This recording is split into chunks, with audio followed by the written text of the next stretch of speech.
हाय हाय हाय हाय तो हाय हाय ये होता है। एक चलो परफॉर्मेंस प्रेशर मैंने देखा है।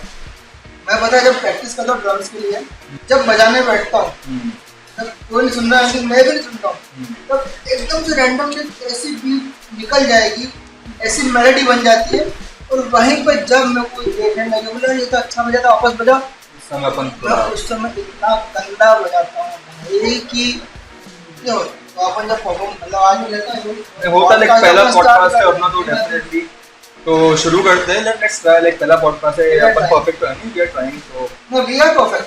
We are perfectly trying. ये perfect We are perfectly trying. Trying Actually, positive So- mindset की बात करेंगे आप। बिल्कुल बिल्कुल। तो शुरू करते first of all happy birthday. Hey, thank you. It's नहीं तेरा बर्थडे भी आज अपन तेरे बर्थडे भी शुरू कर रहे हैं। मैं तेरा बोलूं चलेगा ना पॉडकास्ट में? हाँ यार अपन we have to be like we have to be very like अपन जो है वो ही है। Don't call me sir, just call me IS.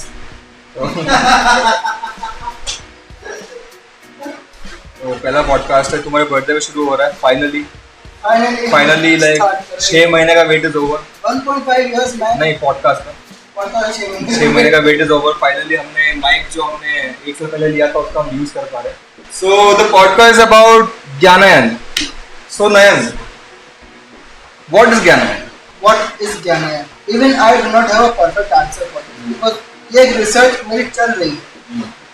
मैं ज्ञानयन को एक स्टोरी से बयान कर सकता हूँ अपनी कि जब से मैंने एजुकेशन में अपने आप को पाया है, मैंने अपने आप को पढ़ाना देखा है, मैंने पढ़ाई शुरू करी है, मुझे लोगों ने पढ़ाया, तब से मेरे दिमाग में एक बात रही कि नहीं यार ये अच्छा पढ़ा रहे हैं, ये थोड़ा और अच्छा पढ़ाया जा सकता है।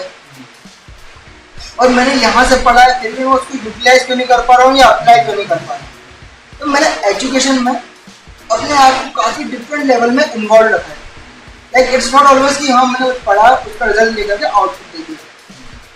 फिर मैंने अपने बीटेक ईयर्स में लोकलाइट्स को पढ़ाया क्योंकि काफ़ी रिमोट एरिया में था मेरा कॉलेज। तो फिर उसके बाद मैं अपनी कॉलेज मास्टर्स में भी वहाँ पे थोड़ा सा लोकल्स को पढ़ा रहा था। And after that I got involved, I got hired in BITE.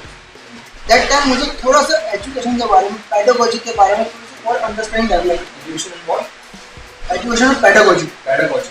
I will explain that. Pedagogy के बारे में मुझे, पेडागोजी में आर्ट ऑफ स्टडी होता है। आर्ट ऑफ थोड़ा सा मतलब रैंडम वे में आपको समझाने के लिए कह सकता हूँ। मुझे और डीप में एजुकेशन को समझ में आया कि यार education is not just about a concept written in book and you have read it, you have written it and it's done. आपकी पढ़ाई, आपका दिमाग इन किताबों से कहीं आगे। कहते हैं ना बुक स्मार्ट होता है स्ट्रीट स्मार्ट होता है। And कहते हैं लोग कि यार बुक स्मार्ट आदमी स्ट्रीट स्मार्ट के सामने कुछ भी नहीं होता। पर ये होता one who is really book smart awesomely आगे। ये रियल ज्ञान बुक्स में है। मेरी बुक की जर्नी भी ऐसे हुई थी कि I was not into study. मतलब आई वाज स्टूडेंट वगैरह। मैंने रॉबर्ट की कुछ वीडियोस देखे, मैंने बुक तो नहीं पढ़ी, मैंने वो बुक मतलब पीडीएफ में डाउनलोड किया क्योंकि इतने बुक्स खरीदने के पैसे थे नहीं, इंटरनेट था तो पीडीएफ डाउनलोड करके पढ़ना स्टार्ट किया मैंने। तो वहीं से मुझे समझ में कि यार बुक्स में काफ़ी नॉलेज है। तो I was studying for stock market that time. तो मैंने बुक्स से पढ़ के काफ़ी टेक्निकल एनालिसिस के बारे में सीखा। तो 2 प्लेटफॉर्म जो मुझे लगे कि यहाँ पे बहुत ज्ञान है, पहला तो बुक्स है क्योंकि वो चीज़ चलती आ रही है और जब से इंटरनेट बना है तो इंटरनेट के ऊपर लाइक तुम्हें चीज़ें मिल जाएगी। अगर तुम्हें ढूंढना आता है तुम्हें चीज़ें मिल जाएगी और फिर उसको कैसे ढूंढ के तुम कैसे यूज़ करते हो तुम्हारे ऊपर। ढूंढना आता होगा ज़्यादा, आपको पूछना आना चाहिए। ट्रू। जैसे अपन अभी एआई में भी देख रहे हैं तो एआई में सब कुछ है, बट अगर तुम सही तरीके सही सवाल पूछ रहे हो तो तुम्हें सही आउटपुट भी मिल रहा है। तो हम इतना कुछ करने के बाद हम ज्ञानयन पे आए थे कि ज्ञानयन है क्या। तो मैंने अपने लाइफ के हर स्टेज में एजुकेशन में अपने को इन्वॉल्व रखा। नाउ मैं फील्ड वर्क जो होता है उसमें होती अब पेरेंट्स हैं, टीचर्स हैं, टीचर्स मीन्स एजुकेटर्स हैं, ट्यूटर्स हों या फिर कोचिंग वाले हों, इसके अलावा स्टूडेंट्स खुद, इन सब के साथ में इनका पास होता है एजुकेशनल इंस्टीट्यूट होते हैं, एजुकेशनल सराउंडिंग होती है। इन सबको कहीं ना कहीं एक कनेक्शन की जरूरत है। लोकल कनेक्शन रहते हैं, एक स्कूल का अपना लोकल कनेक्शन रहेगा, एक टीचर्स का अपना लोकल कनेक्शन रहेगा, बट वो लिमिटेड है अपने लोकल कनेक्शंस में, लोकेलिटी में लिमिटेड रहता है। व्हाट आई वांटेड कि एक ऐसा प्लेटफॉर्म डेवलप हो जो इन सबके पॉजिटिविटीज को कनेक्ट करे, फुल ऑन सपोर्टिंग लीजिए। नेगेटिविटी है तो वो नेगेटिविटी नहीं है, क्रिटिकल क्रिटिसिज्म है, कहते हैं उसको पॉजिटिव क्रिटिसिज्म। नेगेटिविटी जो है वो सिर्फ और सिर्फ मंशाओं में कि मुझे नेगेटिव लग रहा है, but that should be really positive over, growth होनी चाहिए किसी। और एक ऐसा प्लेटफॉर्म तब डेवलप हो सकता है कि हम डिफरेंट फैक्टर्स को एक जगह खड़े कर दें और उनके बीच में कम्युनिकेशन एस्टेब्लिश कर दें।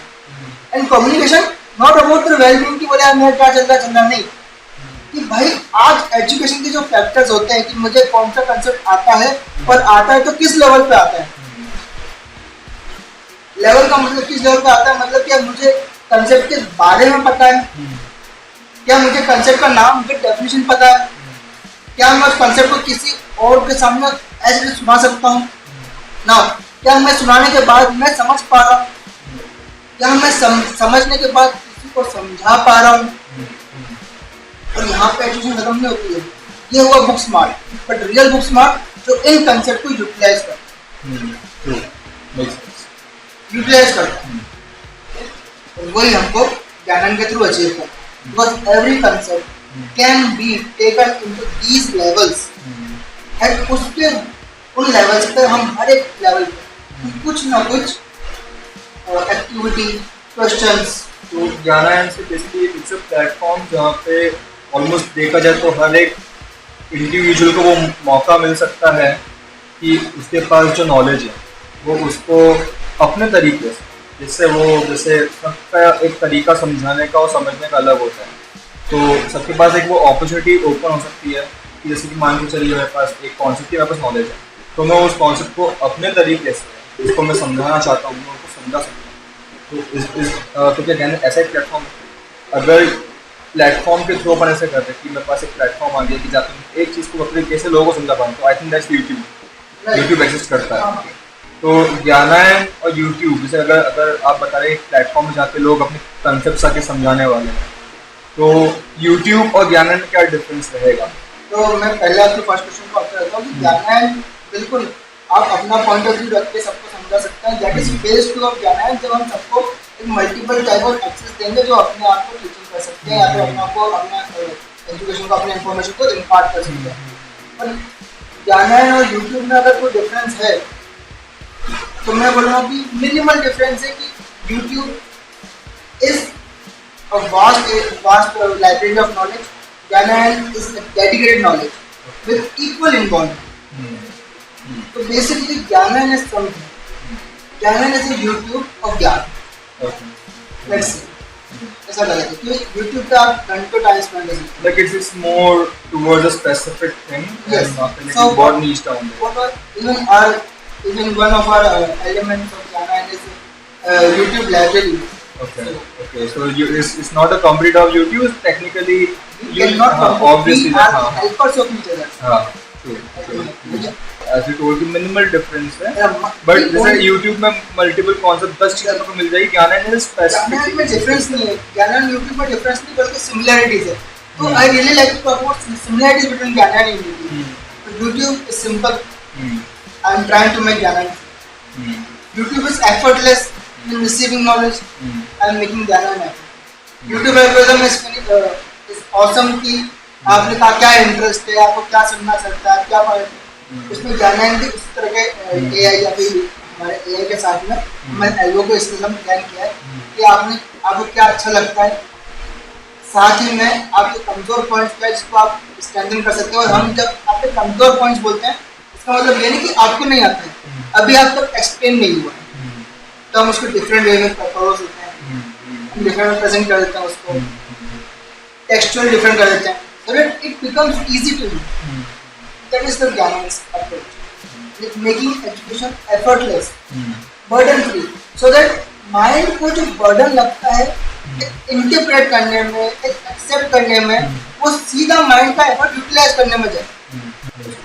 अगर मैं आपसे हिंदी में बात कर रहा हूँ, मैं आपसे इंग्लिश में बात कर रहा हूँ, अगर मैं आपसे एस्पेनिश में बात करना शुरू कर दूँ, स्पेनिश में, तो आपको बहुत टाइम लगेगा मेरे शब्दों को समझने में, पकड़ने में पहली बार, तो समझेंगे, तो कुछ चिक्के दुक्के वर्ड आप इंग्लिश में ट्रांसलेट कर पाओगे, फिर उसको अपने कंटेक्स्ट में लाके बिठाओगे, जवाब खुद दोगे।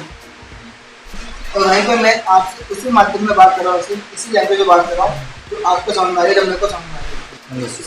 यही है एजुकेशन, लोगों के लिए, बहुत सारे लोगों के लिए हुआ बनने का। हाँ, एजुकेशन में बहुत सारी तकलीफें रहती है, फाइनेंशियल बर्डन है, इंफ्रास्ट्रक्चर नहीं है, लोग अच्छे नहीं है, टीचर्स अच्छे नहीं है, कई बार होता है। एटलीस्ट अपना मेंटल बर्डन तो हम इस पर कर सकते हैं, और ज्ञान दूसरे रिसोर्सेज में भी इन सबको सपोर्ट करेगा, कि टीचर्स को हेल्प करेगा कि दे अपडेट देयर स्किल्स, इंस्टीट्यूट्स को अपने बच्चों के लिए ज़्यादा अच्छी इन्फॉर्मेशन दे सकता है कि हमारे बच्चे किधर है, कितना आगे, कौन बच्चा है, हम जिसको हम पुअर बोलते हैं but he is not poor. हमारा जो क्वेश्चन बस उसको वो नहीं आता, बाकी चीज़ें आती है, because even a question paper is limited. Question paper teachers बहुत अच्छा बनाते हैं, लिमिटेड होता है, और हो सकता है कि उसको सब आता हो पर थोड़ा थोड़ा आता हो। हमने हर बच्चे को 1 साल दे दिया है कि उसको इतना ज्ञान 1 साल में खत्म करना है, हो सकता है उसको 1.5 साल। कोई बुराई नहीं है, इट्स वेरी गुड, है ना, पर बच्चे अलग है ना, और इसके डिफरेंट टूल्स आए हैं। ज्ञानर्स में ऐसा टूल है जो इन सब की कुछ कुछ पॉइंट्स में एक सपोर्ट सिस्टम के साथ खड़े होने को तैयार है, not competing with anyone, rather supporting each other।